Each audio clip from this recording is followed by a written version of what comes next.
I ducked into a massage parlor to use the bathroom and walked right into a prostitution bust. Before I could say a word, they cuffed me. And the cop interrogating me? My ex-girlfriend. She gave me a cold, once over. What was your package of choice? I thought about the hot dog I'd almost gotten my hands on from the cart next door. The all-in special, I answered honestly.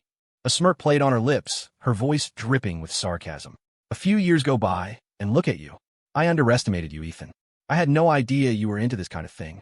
In the interrogation room, I sat across from Chloe Adams.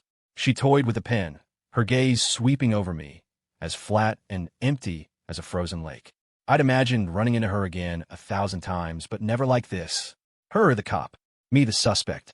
An hour ago, I was buying a hot dog from a street cart. Right as the guy was loading it up with chili and cheese, my bladder staged a full-scale rebellion. I glanced next door. Serenity Spa. Perfect. I wanted to ask about the bathroom. The woman at the front desk, her face caked in makeup, gave me a hard look. Restrooms for customers only. But this was a 5-alarm emergency. There were no other businesses around. I pressed my hands together, pleading. I even pulled out my phone, ready to Venmo her $10 for the privilege. Her eyes darted around. Fine, she said, as if granting a monumental favor. You look desperate. Down the hall to the right. Last door. And listen, she warned, leaning in. You don't see nothing. You don't hear nothing. Got it. I nodded, took care of business, and was strolling back out, feeling a whole lot better. That's when I heard the frantic thud of boots on the pavement outside, followed by a shout. Police! Chaos erupted. Before I could process what was happening, a few cops stormed in, took one look around, and said in a monotone, take 'em all in. My stomach dropped. Officer, wait. This has nothing to do with me. I sputtered. I just came in to use the bathroom. A young cop eyed me sideways. Let me guess, he said. You're going to tell me it's your first time? That you had no idea what this place was? I stared at him and nodded, thinking, hey, this guy's pretty sharp. He just snorted. Heard that one before. I've seen guys like you 1,000,000 times. Save it for the station. As they led me to the cruiser, I saw the hot dog guy staring, his mouth agape. The car started rolling, and it finally clicked for him. He started chasing after us, yelling, hey man, your hot dog. My all-in special. Gone but not forgotten. The precinct was packed. They'd rounded up a whole crew tonight. I found a corner to shrink into, trying to figure out how the hell I was going to convince them I was innocent. A woman with bombshell hair and a dress that looked painted on nudged my arm. First time, big boy, she purred. I nodded. Her eyes widened in disbelief. I realized my mistake instantly and waved my hands frantically. No, not like that. The young cop from before barked from across the room. You two in the corner. Blondie in the tight dress and mister. Board shorts and flip-flops. What are you two chatting about? This ain't a cocktail mixer. Get over here. Both of you. We started walking toward him. Suddenly, someone came up from behind him. Our eyes met. A collision I wasn't ready for. I dropped my head immediately. I never thought it would be her. Chloe Adams. What's going on, Miller? Chloe asked. Officer Miller quickly explained the situation, adding a special emphasis on how we were flirting in the holding cell. My head snapped up. I looked straight into Chloe's eyes and saw a flicker of something. Mockery. My mind went blank. Those eyes once held so much love for me, and later, a soul-deep hatred. But I'd never seen this before. Just cold, hard indifference. I'll take him, Chloe said, pointing at me. The fluorescent lights of the interrogation room felt harsh and sterile. Chloe was all business. After running through a few personal information questions, I was the first to break. A cocky grin spread across my face. Officer Adams, I said, my voice lazy, you already know all this stuff, don't you? The pen in her hand stopped moving. She looked up, her gaze pinning me to my chair. What was your package of choice? I thought about it. The all-in special, I repeated. The hot dog guy said it was the biggest one they had, the best value. A ghost of a smile finally appeared on her composed face. Her tone was pure ice. A few years go by, and look at you. I underestimated you, Ethan. I had no idea you were into this kind of thing. I rushed to explain the whole stupid story, from the urgent bathroom break to the hot dog cart. Just then, Officer Miller poked his head in. He glanced at me, then whispered something to Chloe. When he left, Chloe spoke without looking at me. We checked the security footage. The woman at the front desk confirmed your story. You were just using the bathroom. You're free to go. I was in the clear. On my way out, Officer Miller's whole attitude had changed. He glanced from me to Chloe, a grin spreading across his face. Then he snapped his fingers. Oh, I knew it. Chloe, isn't this the guy from the photo in your wallet? I thought you looked familiar. A photo? Chloe still had a photo of me? A complicated mix of emotions churned in my gut. Chloe's voice, sharp with a hint of amusement, cut through the air. That was years ago, Miller. I threw that photo out forever ago. I'm surprised you even remember it. I clenched my fists at my sides, a bitter smile on my face. We've been broken up for 5 years. The breakup was a train wreck. Why would she keep a picture of me? As she walked me to the precinct door, Chloe spoke in a low voice. Sorry about all this. We should have done better surveillance. You shouldn't have gotten dragged into it. It's fine, I said, trying to sound nonchalant. Misunderstanding. It's all cleared up now. I'm out. I turned to leave, but she called my name. I looked back confused. She stood there under the harsh lights of the entrance, biting her lip. Are you doing okay? She asked. Your wife and your kid. Are they okay? A sharp pain lanced through my chest, but I forced a bright, easy smile. We're great. Just a regular guy, you know? Making a living, putting food on the table. It's all good. Just then, my phone rang. I answered it. A woman's silky voice cooed through the speaker. Where have you been, you devil? Get your butt back home. On my way, I said into the phone. Chloe's face hardened, turning to stone. I thought you and your wife were inseparable. You're already with someone else? Ethan, have you no shame? I raised an eyebrow, a smirk playing on my lips. You, of all people, know exactly what I'm capable of when I have no shame. I got a reaction. It was like a bitter laugh choked her. Her eyes turned red as she spun around and walked away without another word. Watching her retreat, I had to fight every instinct telling me to run after her, to pull her into my arms like I used to. But I couldn't. I had more important things to do. Chloe and I met in high school. She was the star student, the good girl from a good family, the princess from the right side of the tracks. I was a stray from the wrong side, a wild dog from the alleys. My dad gambled away everything we ever had and drove my mom away while she was pregnant with my sister. We were from two different worlds, but our worlds collided on a rainy afternoon. A group of local punks had Chloe cornered in an alley. She was soaked to the bone, a red handprint still fresh on her cheek, but her chin was up, defiant. She saw her chance and made a break for it, running straight into my chest. I looked down at her, a cocky grin on my face. Ask me nicely, I said, and maybe I'll help you out. She pressed her lips together. A moment later, she mumbled, please. My grin widened. I ruffled her hair and pushed her behind me. When it came to a fight, I never backed down from anyone in that neighborhood. Not because I was the toughest, but because I wasn't afraid to die. It wasn't like anyone would miss me. The punks scattered pretty quick. The next time I saw her was in a classroom I hadn't set foot in for months. I ignored the whispers from the other students and slouched into a seat in the back row. The next day, there was a carefully packed lunch in my desk with a small note next to it. I unfolded it. In neat, elegant handwriting, it just said, thank you. For the next few weeks, I did something I hadn't done in years. I showed up to class. Every single day. And every single day, a different, amazing lunch was waiting for me. One day, I cornered her as she was passing me in the hall. What's the deal? I asked. You trying to ask me out or something? Chloe looked up at me, her expression cool. I'm just showing my gratitude. You should focus on your studies. As for anything else, we can talk after the SATs. I took the hint and let her go. Someone must have seen us, because the next day, the school was buzzing with rumors that I was going after Chloe Adams. Everyone scoffed. Ethan Cole might be good looking, they'd say, but with a family like his, Chloe would never go for him. High school flew by. After graduation, I applied to the police academy. I had no idea that Chloe had secretly done the same. Her mother showed up at the school, screaming and crying. She even slapped Chloe across the face right in front of the dean, but nothing could change her mind. The night before Chloe's 18th birthday, I got a text from her. Just a few words. It's my birthday tomorrow. Are you coming? An image of her biting her lip flashed in my mind. I texted back. I'll be there. I ordered a cake ahead of time, put on a clean white shirt and jeans, and did my best to look presentable. On my way out, I ran into the same group of punks from the alley. Old enemies, new opportunity. This time, they had more guys and they brought bats. They were smiling, arrogant. By the time I was done with them, it was dark. Blood was seeping through my white shirt. I felt around for the cake box, which was completely smashed. I picked it up anyway and pulled out my phone. A text from Chloe had just come in. Are you still coming? I wiped a smear of blood off my face and typed back, wait for me. It was late when I finally got to her house. Chloe was standing under the porch light in a pure white dress, saying goodbye to her guests. One of them was a guy our age, wearing glasses, looking preppy and polite. Chloe patted his shoulder, laughing at something he said. I cleared my throat. They both turned to look at me. Compared to him, I was a wreck.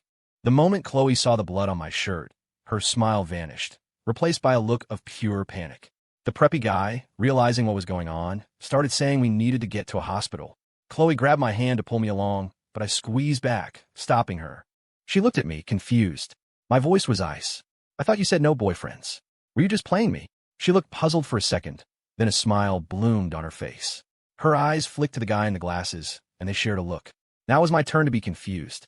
She let out a soft laugh, her eyes full of mischief. Yeah, I was playing you, she said. What are you going to do about it? I looked down, slowly loosening my grip on her hand. The guy in the glasses couldn't take it anymore.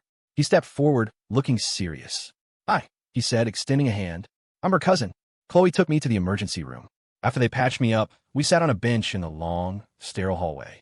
Chloe picked up the mangled cake box and studied it. Sorry, I mumbled. I ruined it. She shook her head, then slowly leaned it against my shoulder. You came, she said softly. That's all that matters. I took a deep breath. Chloe, I said, if you like playing games with me so much, why don't you do it for the rest of your life? College was the happiest time of my life. We studied together, trained together, went on dates. The gap between our families was huge, but I was convinced that if I worked hard enough, I could win her parents over. Then I got the phone call from my gambling, deadbeat father. He told me the sister I'd never met was back, and she was pregnant. When I got back to my apartment, Izzy was sitting at the table, putting on makeup, the bracelets on her wrist jingling. She glanced at me. You look like you've seen a ghost. Ran into my ex today, I said quietly. Her hand paused midair. Oh, she drew out the word. The one whose picture you hide under your bed? You were going through my stuff? I asked, my voice sharp. Izzy's expression turned serious. I'm trying to remind you, Ethan. When you're deep undercover, you can't leave a single thread for anyone to pull. She finished drawing her eyebrow, then stood up, all seductive grace. On her way out, she patted my cheek. We're close to the end, she whispered. Be careful. Don't screw this up now. I walked silently into the bedroom and pulled a small box out from a loose floorboard under the bed. I opened it. Inside was a single photograph. A girl laughing, with a backdrop of blue sky and green grass, her white dress catching the wind. Chloe, a familiar ache tightened in my chest. I closed my eyes, remembering how I'd been the one to personally destroy that smile. After that phone call from my dad, I'd taken leave and rushed home. He was drunk, passed out on the sofa, still muttering curses. My sister, Nina, was huddled in a corner, her eyes full of tears, her arms covered in bruises. That afternoon was the first time my sister and I had ever really talked. She told me her mom had found a new life and decided Nina was baggage. She'd sent her back to find our biological father. But he, desperate to pay off his gambling debts, had tried to sell her to one of his buddies for a night. When she refused, he beat her half to death. A little while later, she found out she was pregnant. A few days after that, Chloe's mother came to see me. Dressed in a severe business suit, her hair perfectly coiffed, she looked me in the eye and said, You and Chloe are not a match. Break up with her. I stayed up all night, chain-smoking. As the sky began to lighten, I sent Chloe a single text message. We're done. Then I turned off my phone. The next time I saw her was at a crowded local market. I was helping my sister with her groceries. As we walked out, I saw Chloe standing nearby, silent. She was thinner. Her hair was a mess, her eyes swollen. I closed my eyes for a second, then took a steadying breath, grabbed my sister's hand, and walked right up to her. The shattered look on Chloe's face was a knife in my own heart, but I forced myself to meet her gaze. This is why, I said, my voice slow and deliberate. She's pregnant. What was I supposed to do? Chloe, remember how you said you were playing me? Well, now it's my turn to play you. To be honest, I continued, twisting the knife, she's way better in bed than you ever were. You're always so. A sharp slap cracked across my face. Chloe's lips trembled. You have no heart, Ethan Cole. Over the next few weeks, Chloe came by a few times, tried to see me without being seen. She was terrible at hiding. With my training, I spotted her every time. And every time, I make a show of holding my sister, acting like the devoted boyfriend. Soon after, I was kicked out of the police academy for missing too much time. Chloe's life and mine had officially forked into two completely different paths. Remembering Izzy's warning, I took the photo of Chloe and dropped it into a small metal basin. I watched the flames curl around the edges, consuming the paper, devouring the girl with the bright smile, just like they had devoured the hopeful boy I used to be. My phone rang. It was Vince, the boss. Ethan, he said, the cops grab Rick, but they've got nothing on him. Get down to the station, smooth things over, and bring him home. So I was back at the precinct. The cop at the desk was Miller again. When I told him I was there to get Rick, the smile vanished from his face. What's your relationship with Rick? He asked. We're friends, I answered. A look of pure contempt crossed his face. He snorted. This guy Rick? We think he's connected to a human trafficking ring. A lot of missing persons cases in the area point to him. And you're friends with a guy like that. I smirked, pulling a pack of cigarettes from my pocket. I offered one to Miller. He waved away with a scowl. I didn't care, just fiddled with the cigarette between my fingers. Officer Miller, I said, you keep saying my friend is a trafficker. Where's your proof? I'm not an idiot. Without evidence, you can only hold him for 48 hours. I glanced up at the clock on the wall. You've got 15 minutes left. I can wait. The disgust on Miller's face deepened. Just then, Chloe's voice cut in, laced with amusement. Don't waste your breath arguing with him, Miller. He knows the rules. After all, he used to be in the academy himself. Miller stared, looking me up and down. You came out of the academy, and now you're running with scum like that? You're a disgrace. I ignored him and looked at Chloe. I'd heard worse over the years. The words didn't touch me anymore. She wasn't looking at me. Her eyes were fixed on the floor, as if lost in thought. The clock was ticking. Miller reluctantly headed toward the interrogation room. But just as he did, Chloe suddenly clutched her stomach, her face contorting in pain. That's when I noticed how pale she was, a sheen of cold sweat on her forehead. In that instant, I forgot everything else. I lunged forward and caught her as she swayed.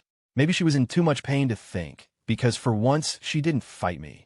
She just sagged against me, her voice a hazy whisper. Ethan, it hurts. My heart twisted into a painful knot.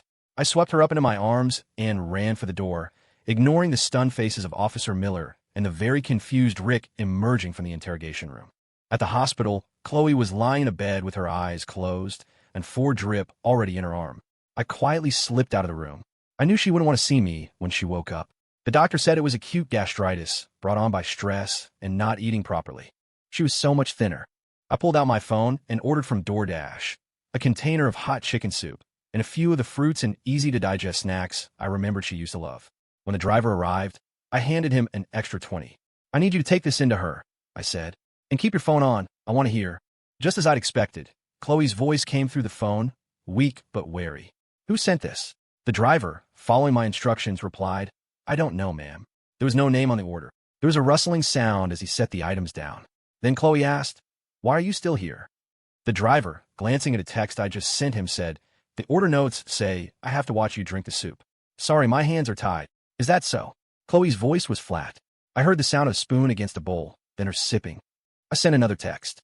The driver obediently asked, So, is it good? There was a pause. Then Chloe's voice, now laced with dry amusement, came through clear as a bell. I don't know. Why don't you have him come in and ask me himself? The DoorDash driver practically sprinted out of the room, looking massively relieved. I walked in, feeling my cheeks heat up. Next time, hire a better actor, she said without looking at me, still sipping the soup. When she was finished, she wiped her mouth with a napkin. Thanks for this, she said, her tone flat and distant. But don't do it again. I don't need you to take care of me. 5 years, I thought. She's been fine without me for 5 years. I just nodded, turned, and walked out of the room. No reason to linger. But in the hallway, I ran straight into Izzy. She threw her arms around my neck, her voice a playful whine. But the words she whispered in my ear were anything but. They're onto me. They're starting to suspect. If I disappear, you go to the Northgate Mall, locker number 3. Go what's inside. It's important. More important than your life or mine. I hugged her back, burying my face in her hair to hide my mouth as I murmured my assent. To anyone watching, we looked like a couple in the middle of a passionate reunion. Behind me, I heard the sound of shattering glass. I spun around. Chloe was standing there, her face as white as a sheet, a broken water glass at her feet. Seeing her, Izzy pressed herself even closer to me, a sly smile on her face. Who's this? She purred. My ex. The words were barely out of my mouth before Izzy stood on her toes and planted a kiss on my cheek. Ethan, you lucky man, she said, her voice loud enough for Chloe to hear. Such a beautiful ex-girlfriend. She took a half step back, her gaze shooting past me to Chloe. You know, honey, she said, I think you made a huge mistake breaking up with him. Sometimes you have to look at a man with your heart, not just your eyes. She winked at me, then sashayed away down the hall. Chloe finally spoke. What about your wife? And your son? Who is that woman? They died, I said, my voice deliberately flat. 5 years ago. How? She asked, her voice urgent. Murder. I looked her dead in the eye, and then a slow, cruel smile spread across my face. Officer Adams, you seem awfully invested in the women in my life. It might make a guy think you're not quite over him. See you around. Or hopefully not. I turned and walked away, ignoring the way she froze, her body rigid with shock. My own expression was grim. Izzy wouldn't have come all this way unless things were about to go very, very wrong. I followed Izzy's instructions, got the package from the mall locker, and made the drop to my contact. On my way home, a burlap sack was thrown over my head. I was tied up and thrown into a vehicle. They dumped me in a warehouse. A heavy kick landed on my shin, the agony forcing me to my knees. When they ripped the sack off, I was looking at Vince's smiling face. Rick stood beside him. Vince sat comfortably in a large armchair, taking a long drag from a cigarette. "Ethan," he said, "how many years you been with me now?" "5," I answered without hesitation. "You're a good kid, a hell of a fighter, fearless, and you're smart. But there's one problem. You almost became a cop. That makes me nervous." He blew a smoke ring. "You know, my business is big. The cops have been watching me for a long time. It's inevitable that you get some unclean elements in the ranks." No one knew the real reason Chloe and I broke up. I'd been recruited to go undercover. It happened the day before I got that call from my father. My stomach tightened, but I forced a laugh. "Boss, you know that the day I started working for you, I became an enemy of the cops. We're on opposite sides." Vince didn't ask any more questions. He just muttered something to one of his men. A moment later, they dragged in a large canvas bag, stained dark red, and threw it on the floor in front of me. They opened it. Inside was Izzy, or what was left of her. Her eyes had been gouged out, leaving 2 bloody sockets. Her body had been sliced open from her neck to her stomach. Her internal organs were gone. The sight was sickeningly familiar. It was how they found my sister 5 years ago. I stared blankly at the bracelet on her wrist. "Boss," I said, my voice steady, "isn't that my girl? Did she do something to offend you?" As I spoke, a searing pain shot through my leg. I looked down. A dagger was buried deep in my right thigh, and blood was pouring out. "Did you know," Vince asked, his voice dangerously calm, "that she was an undercover cop?" I fought against the agony in my leg, my eyes widening in feigned shock. I shook my head. "No way. I had no idea." "Are you sure?" Vince's expression flickered for a fraction of a second. I knew then that he wasn't 100% certain. Rick chimed in. "Ethan, I saw her myself. She was at a cemetery, leaving flowers on a cop's grave. She wouldn't admit anything, even at the end, but it's pretty damn obvious. And you were her boyfriend. You really think we shouldn't be suspicious of you?" I nodded slowly, then managed a weak, pained smile. "Plenty of women have tried to get close to me. She was just convenient, a shield to keep the others away. Hell, you and I both saw her flirting with that other guy at the club last month, her dress practically open to her navel." I didn't say a word. Vince took another slow drag of his cigarette. "And what about that cop? The pretty one, Chloe? Rick saw you carrying her into the hospital like her life depended on it." My heart skipped a beat, but I kept the smirk on my face. "Can't hide that one from you, boss. She's an ex. She was sick. I got a soft spot for a damsel in distress." Vince fell silent, just smoking, his eyes unreadable. Finally, he spoke. "You're not a horny bastard. You don't run around with a lot of women. But the only 2 you've been close to are tied to the cops. How do you expect me to trust you?" A pistol was suddenly pressed against my forehead. "My rule is simple," Vince said. "Better to kill one of my own by mistake than let a rat get away." He waved his hand. "Do it." "Wait," I yelled. "I might die today, but you're all coming with me." I ripped open my jacket. Strapped to my chest was a row of what looked like explosive charges wired to a dead man's switch. "The second my body hits the floor, this whole place goes up. You want to test me?" "You?" Vince shot to his feet, his face purple with rage. "What the hell are you doing?" Rick was practically vibrating. "Boss, I told you. I told you he was a problem." I let out a cold laugh. "You taught me this, Vince. In this business, you have to be ruthless. I'm a nobody. I die, who cares? You, on the other hand, I'll let the sentence hang in the air. Let's be real. You don't have any proof on me, you see. You just have suspicions. This," I said, gesturing to the vest, "is my way of making sure you don't get played by a snake in your own crew and lose the trust of the guys who are loyal to you." Vince paused, his gaze shifting to Rick, his expression unreadable. Rick panicked. "Boss, don't listen to him. He's cornered. He's just trying to turn you against me." "Am I?" I sneered. "You were the one who got picked up by the cops. You claim you didn't talk, but who knows for sure? I had to leave early, but the guys told me you were at the precinct until late that night. Don't tell me you and the cops aren't cozy." Vince's eyes on Rick turned cold and hard. I pressed my advantage. "You've been with the boss longer than me, but I'm the one he trusts with more guys. It's natural to be jealous, but you shouldn't be stirring up trouble, confusing the boss, and breaking up the crew." Under Vince's menacing stare, Rick's bravado crumbled. He dropped to his knees, babbling about how he was being framed, a pathetic shadow of the man he was moments before. Just then, one of the goons burst into the warehouse, shouting, "Vince, we're surrounded. It's the cops." In that split second of distraction, I lunged. I got Vince in a chokehold, my other hand pressing the barrel of his own gun to his temple. I scanned the room. dragging him backward. Nobody move. Vince let out a dry, rattling laugh. So all of this was just a stall for time. I leaned in, my voice a low growl in his ear. Vince, you probably don't recognize the name Nina Cole, but today, you're going to remember it. She was a victim in one of your organ trafficking deals. I'm her brother. Vince Rinaldi, I said, my voice hard as steel. You're under arrest for human trafficking and the illegal sale of human organs. The evidence is solid. You're not getting away. The next moment, the booming voice of a police negotiator echoed through a loudspeaker outside. Everyone knew it was over, except for Vince. Using a voice only I could hear, he snarled through gritted teeth, "Then we die together."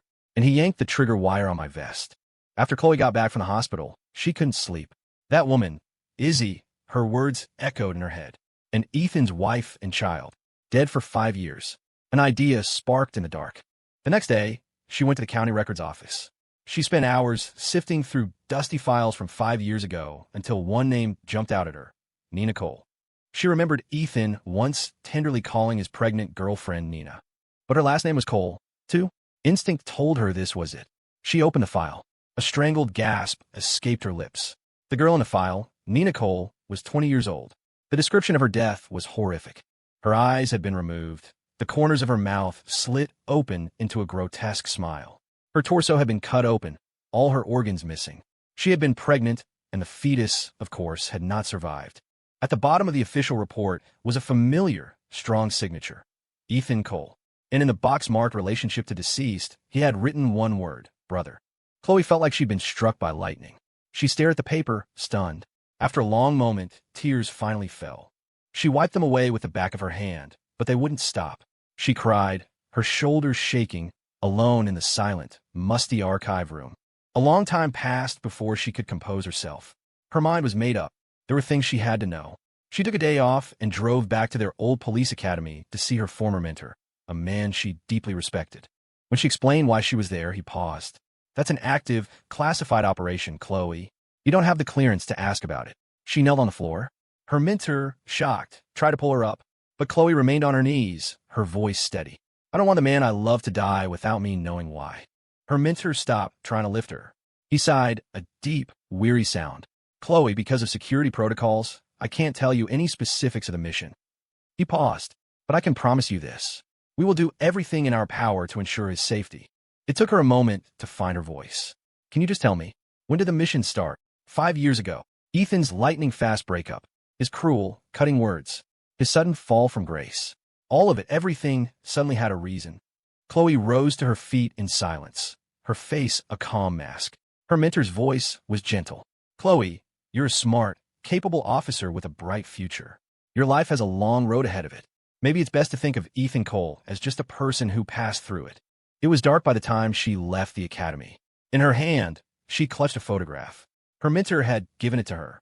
He said it was the only thing Ethan had left behind when he was discharged. He told him that if Chloe ever came looking for answers, he should give it to her. She's smart, Ethan had apparently said. She'll figure it out. It was a photo Ethan had taken of her. She was in a white dress, standing on a lawn, laughing, her face full of sunlight. Her mentor's words echoed in her ears. Chloe, listen to me. When you walk out of here, you act as if you've never known a man named Ethan Cole. She accepted it all with a quiet resolve. She went back to work, went through the motions of her life. Only she knew about the constant, dull ache in her chest. She suffered through sleepless nights, pressing the photograph to her heart, the only thing that could quiet the storm of her thoughts. In her chaotic dreams, she always saw him. Sometimes it was the confident, vibrant Ethan, crossing the finish line first at a track meet, then pulling her into a laughing embrace. Sometimes it was the gentle Ethan, coaxing and holding her when she was angry, not stopping until he saw her smile. But most often, she dreamed of the day they first met. A rainy day, a damp, dark alley. A boy with a reckless grin on his face, telling her to ask him nicely, and then turning with a look of pure ferocity to face down her tormentors. Waking up, Chloe would stare into space for a long time. She suddenly remembered a time they'd had a fight, and Ethan had been waiting for her outside her classroom. She tried to walk right past him, saying coldly, "Excuse me." Back then, Ethan had just grinned that infuriating, charming grin. "Sorry," he'd said. "I'm one obstacle you're never getting past." He was right. I woke to a world of white. The sterile smell of antiseptic filled my nose. Good, I thought. I'm alive. But as the fog cleared, I realized something was wrong. My right leg, the one they'd stabbed, had no feeling at all. A doctor came in, checked my vitals, and then waved in a few men in suits. My commanding officer, a man I hadn't seen in years, took my hand. Ethan, you've done well. You and Agent Rossi were instrumental in bringing down this entire international network. You're heroes. Agent Rossi. Izzy. I thought of her. Izzy she. My CO sighed. She was incredibly brave. We've laid her to rest with full honors. The bomb, of course, hadn't gone off. It was a fake. I never had enough time to build a real one. The package Izzy had told me about, the one I'd retrieved before I was taken, had contained the last pieces of evidence they needed. This organization was massive, with cells in several states, my CO added. We still have agents in the field. We need you to lay low and stay quiet for a while longer. I spent weeks in the hospital, recovering. One day, I got a call from my old mentor from the academy. He told me Chloe had come to see him. From the way she was talking, he was sure she'd figure out the truth about who I was. I wasn't surprised, but I knew, with a painful certainty, that the best thing for both of us was to stay out of each other's lives. My right leg was gone, staring at the empty space in my sweatpants. I'd be lying if I said I wasn't devastated, but I had no regrets. I still remembered my oath from the academy, to protect and serve the people, and to ensure their right to live in peace. I began the long, grueling process of physical therapy. Countless times I wanted to give up, but one night I dreamed of Chloe. She was in her white dress, standing under a streetlight, a mischievous smile on her face. Yeah, I was playing you, she was saying. What are you going to do about it? And I remember my reply. Then let me be your game for the rest of your life. Deal. There was a second half to that sentence, one I'd never said out loud. Don't give up on me. The tough guy act was just a shield. All I'd ever really wanted was to be loved. Those packed lunches in my desk had been the beginning of it, the first time I felt like I mattered. Slowly, I started to believe I could have a future. Before the SATs, I'd ask Chloe, what kind of college do you want to go to? Without hesitation, she'd said, I want to be someone who can protect people. Like what? A police officer. It's a sacred profession. To this day, I still believe that. With all my heart. 3 years later, the entire international human and organ trafficking case was officially closed. A ceremony was held to honor the officers involved. My name was on the list. Standing for that long made the joint where my prosthetic connected to my leg ache. I discreetly rubbed it. As I walked off the stage, my leg buckled slightly. Someone caught my arm, steadying me. I looked up. It was Officer Miller. He was grinning. Man, you are one tough son of a bitch. Remember the first time we met? I thought you were John. Huh. What are you doing here? I asked, my eyes scanning the crowd, searching for the one face I longed to see. Miller scratched his head. A few of us got assigned to help with security. Who are you looking for? Chloe. He saw the look on my face and kept talking. She's not here. She was supposed to be on the detail, but she took the day off. Said she had a big event today. We're all guessing she's finally tying the knot. She's always so private, though, so we didn't want to pry. Just waiting for the official announcement on Facebook, you know. My gaze dropped to the floor. My heart, which had been tentatively hoping, sank like a stone. After the ceremony, I slipped out of the main hall. A voice called my name from behind me. My whole body went rigid. I turned. It was Chloe. She was wearing a white dress, a gentle smile on her face. She ran toward me and threw her arms around my neck, her eyes sparkling. Officer, please, she said, her voice full of mock desperation. You have to help me. A smile touched my lips. Ask me nicely, I said, and if I'm in the mood, maybe I'll help you. She leaned in and whispered, please, Ethan. She pulled back, her eyes full of the same playful fire I remembered. You weren't here. I heard you had a big event today. Were you playing me? I took her hand, my thumb tracing circles on her palm. Yeah, she said, her smile widening. I was playing you. What are you going to do about it? I pulled her into a tight embrace, burying my face in her hair and breathing her in.